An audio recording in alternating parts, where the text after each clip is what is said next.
Warning, the following podcast contains adult language, adult situations, and lots of sexual innuendos. Viewer discretion is advised, yes.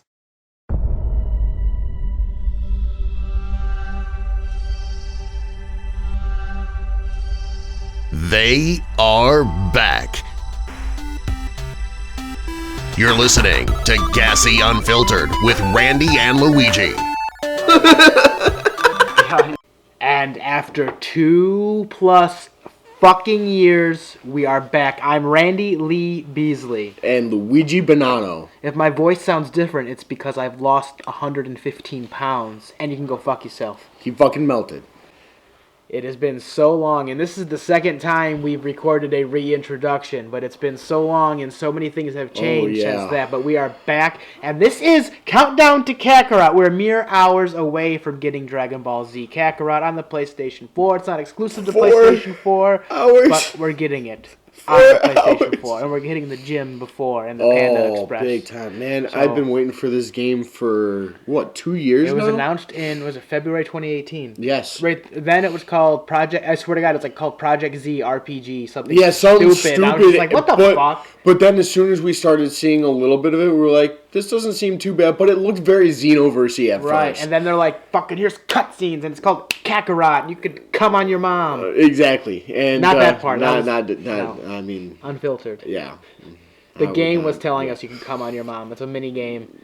Yeah. You're Gohan, and you're just like, walk up to Chi-Chi, press X, and Gohan's just like, Masenko!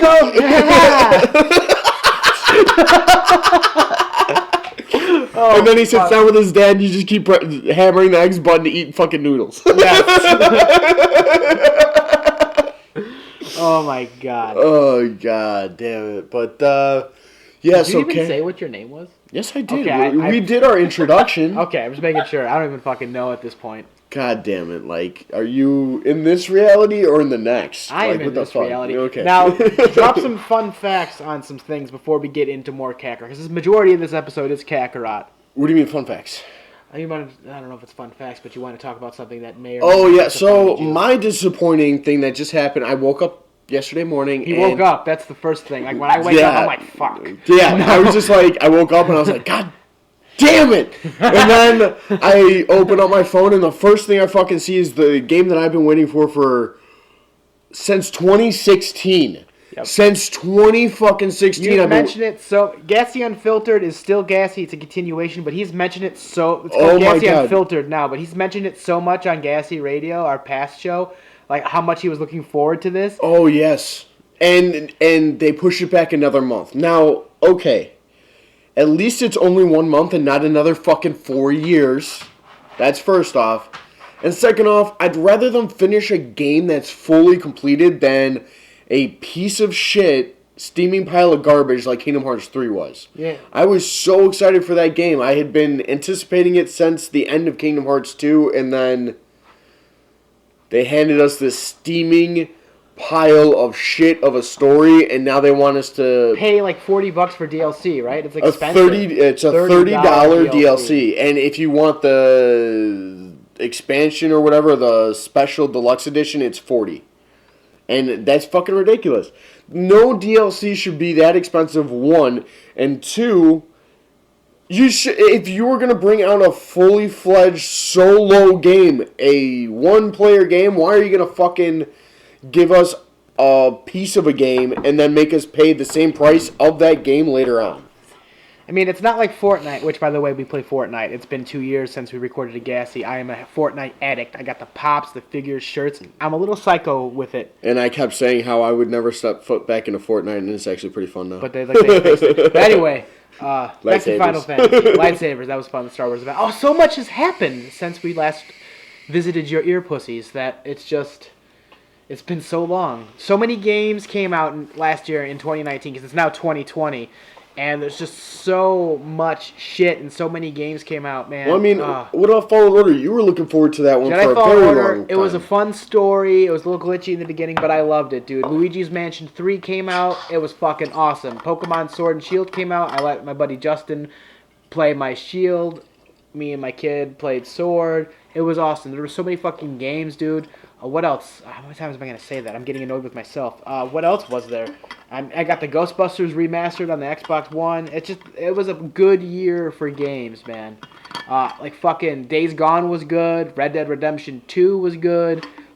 So many fucking good games. And 2020, we're getting so many more. Like Animal Crossing's coming out for the Switch. Cyberpunk's coming out and getting on the Xbox. That was actually pushed back and delayed, though. But that was because there was too many bugs that they felt they'd rather push it back and fix it, which I like when developers are honest. They're like, look, there's some bugs. We don't want to release the game on its release time because we don't know if we can have all the bugs fixes by then. So we're going to just push it back a little bit, and then we're going to get it fixed. Bravo. The same day Animal Crossing comes out on the Switch, Doom 2 comes out. Doom Eternal? But I'm calling it Doom 2. And actually, Final Fantasy VII was supposed to come out the week before that. Yes. So I just found that out. So it was supposed to be the week before that. Then Animal Crossing was supposed to come out with all that stuff. And then it was supposed to be Final Fantasy. But now, I get to play Final Fantasy all 420 long. Yes. And then, again, Doom Eternal is not exclusive to PS4, but I just play my Doom games on the PS4. And that is the same day as Animal Crossing, so it's two systems are getting some love. But, yeah, so Final Fantasy was pushed back. Yeah, and it's a shame, but at least they'll flesh it out a little bit more. Because remember, there were so many rumors circulating it, and so many things they wanted to do, and then people were like, no! Don't do that, because being episodic, it would bring us back to the days of the discs, but at the same time, it's like, we don't want an episodic game that's supposed to be over 300 hours. Correct. That's like 7 episodes. Correct. Like, that's a ridiculous number of having to... So that was tedious, so now it's just going to be a fully fledged out game.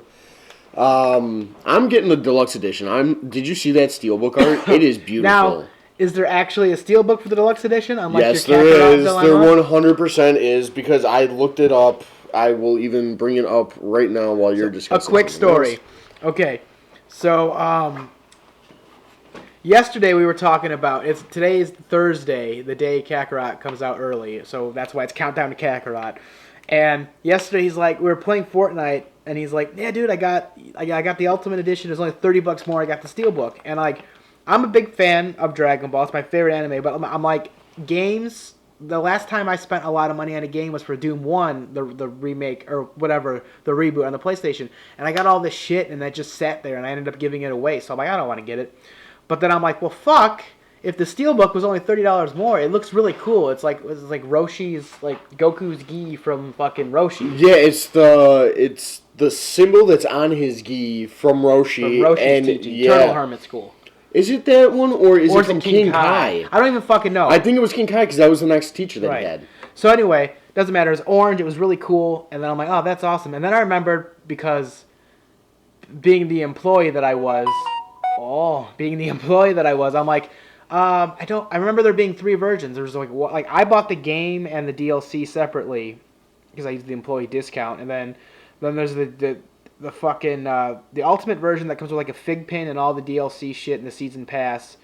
And then there was the ultimate, or the fucking collector's edition that comes with this awesome statue, and it comes with the steelbook. So long story short, so Luigi didn't freak out at the actual GameStop, because the lady working there is really nice. I told him at the gym, so he could take out his anger at the gym. That I was so pissed when I found out I was not getting that steelbook. Like, I was told I was going to, and I was still so mad. Now let's talk about some motherfucking Countdown to Kakarot. Now, you know from... I have had this up on my fridge for the past, 20 days? So, like, you know, we've talked about it before. We have Dragon Ball pop collections. We got multiple different action figures, shirts. Dragon Ball is like in our fucking blood, and it seems like they're giving us everything we want. We're getting the Xenoverse style of fighting, but then we're also getting mini games and other fighting. We're getting there's RPG elements. Now, look, my favorite genres of game are fighters and shooters. Those are the ones I played in tournaments for and all this other stuff, but I do like some RPGs, like Animal Crossing. because it's unique. It's kind of unique. Pokemon because it's kind of unique. You get this Dragon Ball Z Kakarot, and it's not just an RPG. It's an RPG first, but then there's a whole fighting game in there, plus all these mini games. But that's not the point. The point here is what gets me even harder, and what makes me okay with it is the fact that I also like Zelda Breath of the Wild. I do like RPGs. I just didn't get into Final Fantasy.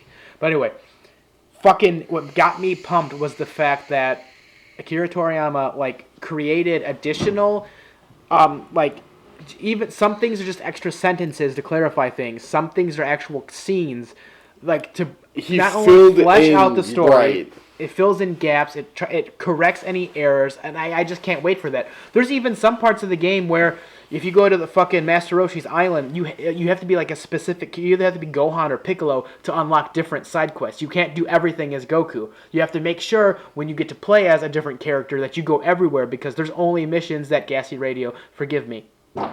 There's different things that you have to do as different characters. And so far, I know, obviously you get to play as Goku, a.k.a. the Kakarots. You get to, and he's a little balanced on everything. Piccolo, he has higher health than everybody. He's more of a defense. He's more of a defense player. I just looked it up, everybody. Sorry, I just cutting you off real quick. I just finished looking it up. It does come with the steelbook for the non-first class edition. For the Final Fantasy. Yeah, for the Final Fantasy.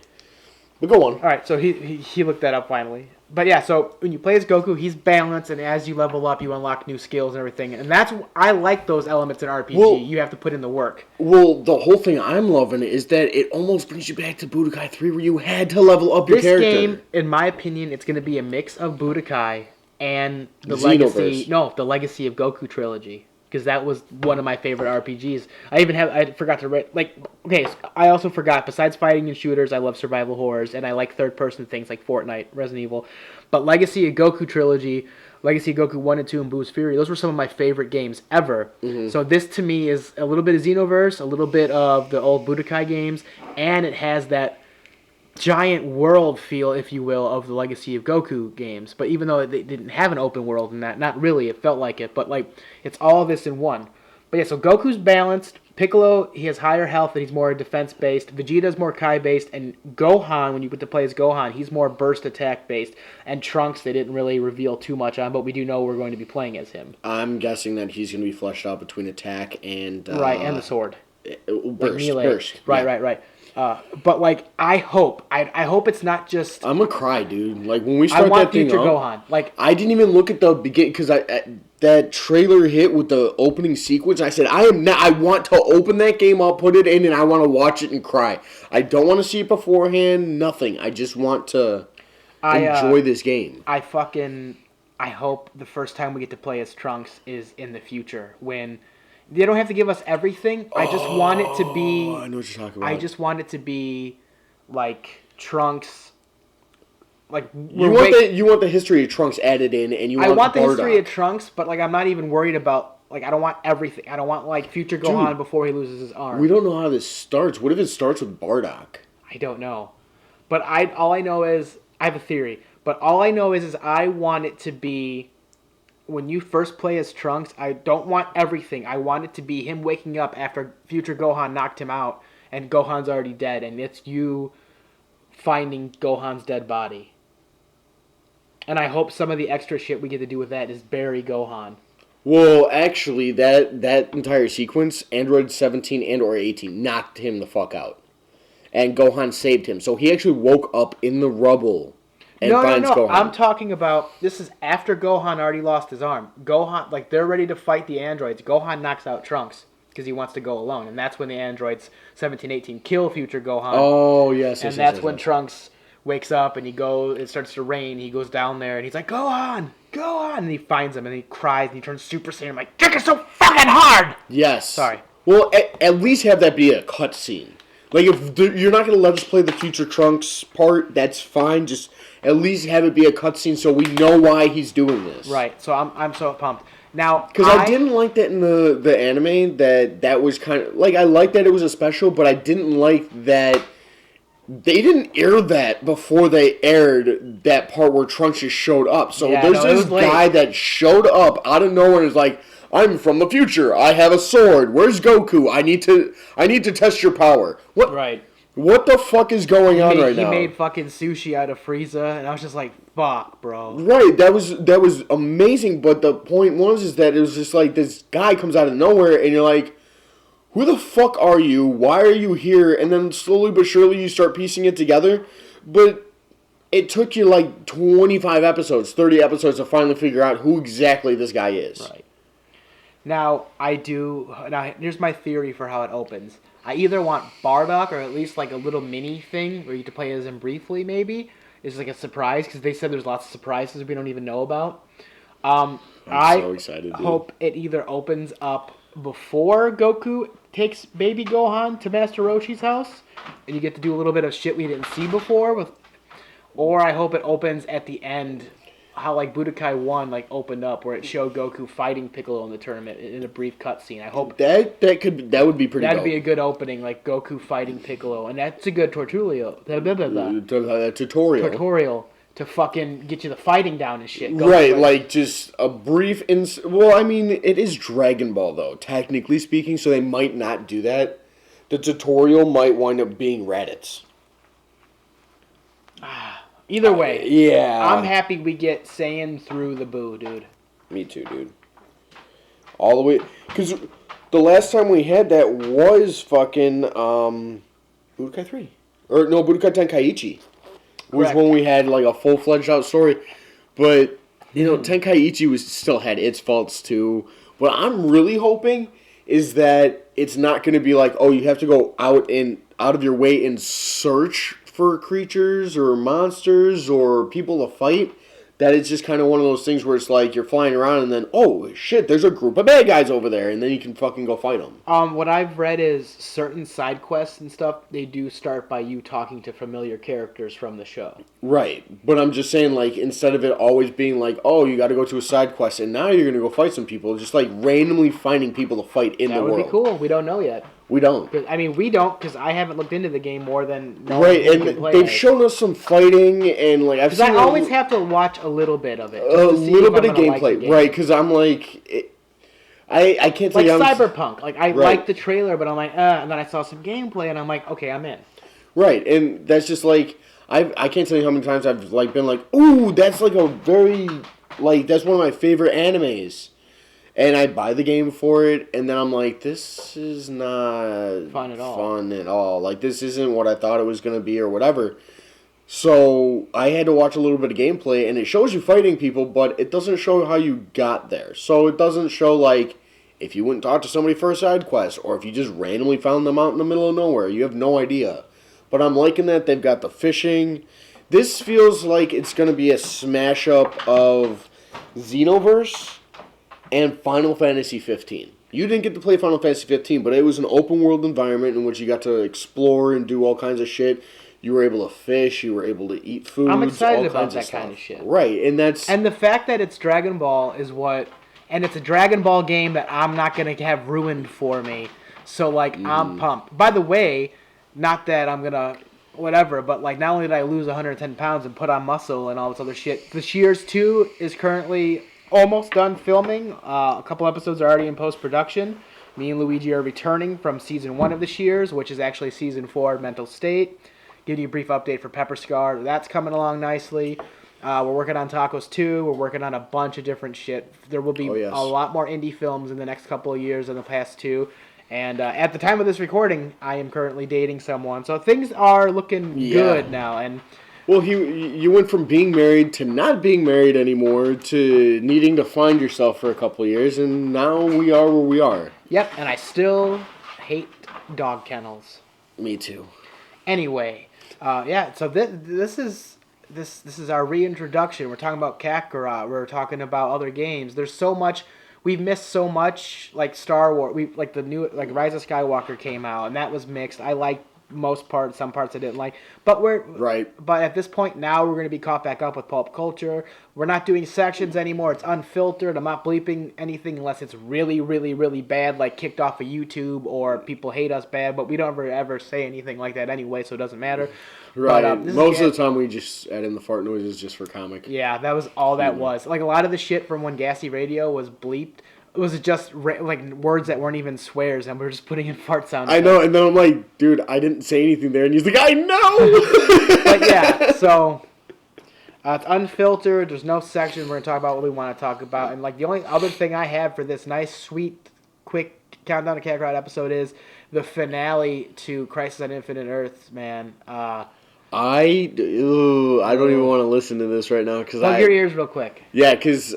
Honestly, I was waiting for the last episode to air, and now I'm just going to watch the entire thing all at one time. So, well, hold on. There is a cameo from a movie universe in the last episode. That's all I'll say. I'm not going to spoil it. It's fucking awesome. It's from Superman Returns. No.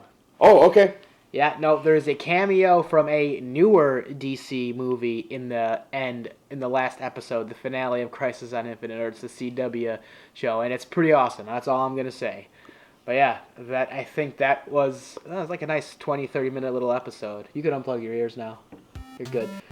This has been Randy Lee Beasley. And Luigi Bonanno. And we're back, bitches.